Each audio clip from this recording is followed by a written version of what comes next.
Donc maintenant l'interface de Nuke. Alors l'interface de Nuke est divisée en différentes zones que vous pouvez à loisir modifier les proportions. Il suffit pour ça de bien placer votre curseur de souris et à l'invite du changement de curseur de souris, modifier les proportions. Les proportions, on propose comme ça une architecture appelée Workspace, qui est le compositing. Vous pouvez en choisir d'autres en fonction du type de travail que vous désirez faire. Vous avez ici en haut le compositing, par défaut, les raccourcis clavier correspondants. Vous pouvez modifier et sauver en utilisant les autres raccourcis correspondants.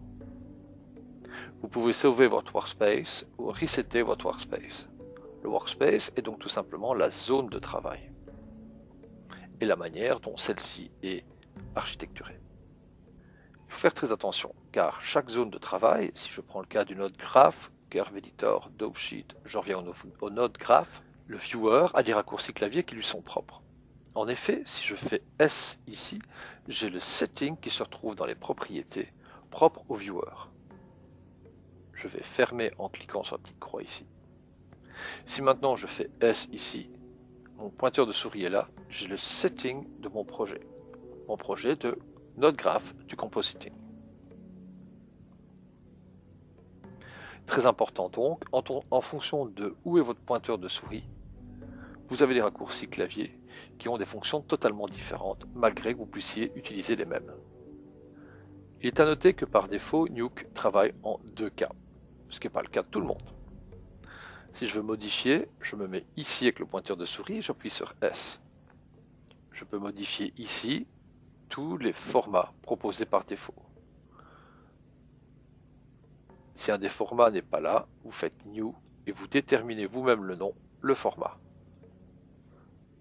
Vous pouvez choisir aussi l'aspect du pixel. En effet, vous retrouvez ici la taille de l'image et l'aspect du pixel. Certains formats vidéo ont comme ça des aspects pixels totalement différents par rapport à la taille de l'image. Nous reviendrons par la suite.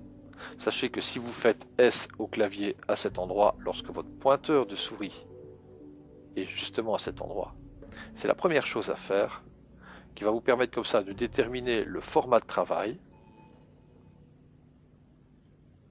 la durée sur la timeline et la fréquence de frames par seconde. Les autres options, nous les verrons par la suite. Clear permet de nettoyer l'entièreté de l'environnement de Nuke. Lorsque vous voulez retrouver un viewer, il suffit de taper sur 1 au clavier, à cet endroit. 1 sur le clavier numérique.